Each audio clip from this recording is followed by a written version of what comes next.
Halo semuanya. Ya, pada PKN hari ini kita akan belajar mengenai penyelenggaraan negara Republik Indonesia. Jika sebelumnya kita sudah hmm, belajar mengenai pembagian kekuasaan negara, saat ini kita menginjak ke bagaimana sih em, negara itu diselenggarakan. Nah, bagaimana sih di sistem penyelenggaraan negara di Indonesia.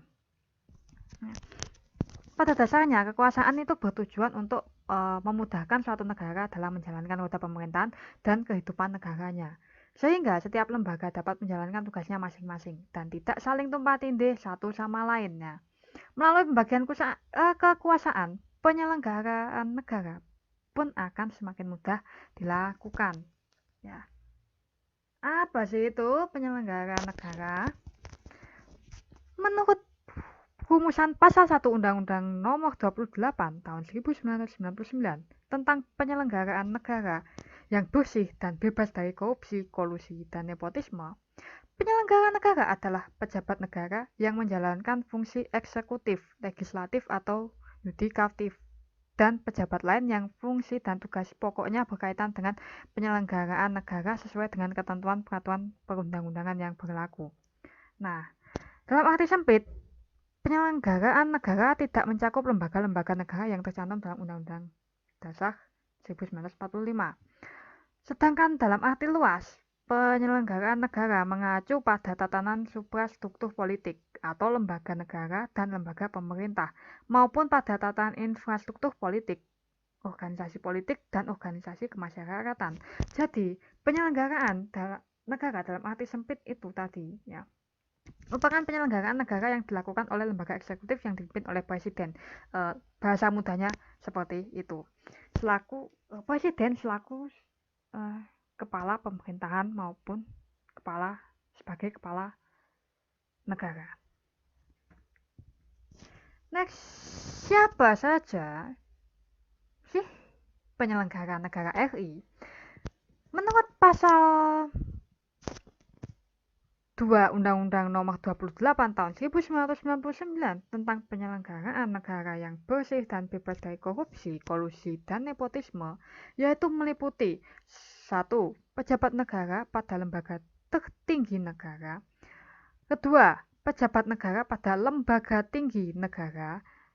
Ketiga, menteri. Keempat, gubernur. 5. Hakim. 6. Pejabat negara lain yang sesuai dengan ketentuan peraturan perundang-undangan yang berlaku.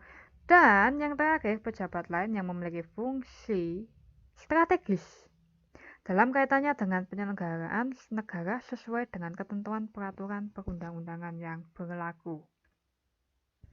Kita berlanjut ke asas-asas umum penyelenggaraan negara. Setidaknya ada 1, 2, 3, 4, 5, 6, 7 asas umum penyelenggaraan negara. Asas-asas umum ini disebutkan dalam pasal 3 Undang-Undang Nomor 28 Tahun 1999, yaitu asas kepastian hukum, asas tertib penyelenggaraan negara, kepentingan umum, keterbukaan, proporsionalitas, profesionalitas, dan akuntabilitas.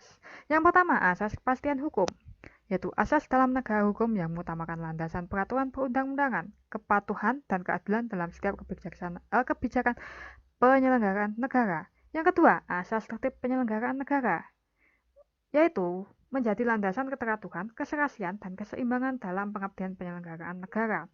Yang ketiga, asas kepentingan umum, yaitu asas yang mendahulukan kesejahteraan umum dengan cara yang aspiratif, akomodatif, dan kolektif atau secara bersama.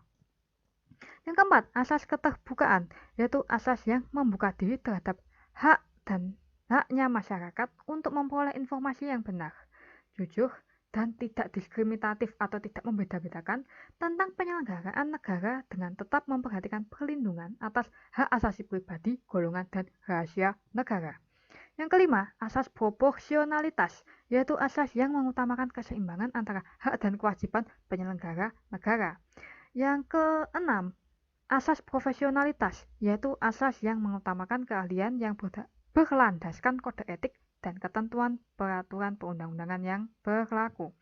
Yang terakhir, asas akuntabilitas, yaitu asas yang menentukan bahwa setiap kegiatan dan hasil akhir dari kegiatan penyelenggaraan negara harus dapat dipertanggungjawabkan kepada masyarakat atau rakyat sebagai pemegang kedaulatan tertinggi negara sesuai dengan ketentuan peraturan perundang-undangan yang berlaku. Iya, demikian penjelasan saya hari ini. Terima kasih sudah menyimak. Sampai jumpa di pertemuan berikutnya. Bye-bye.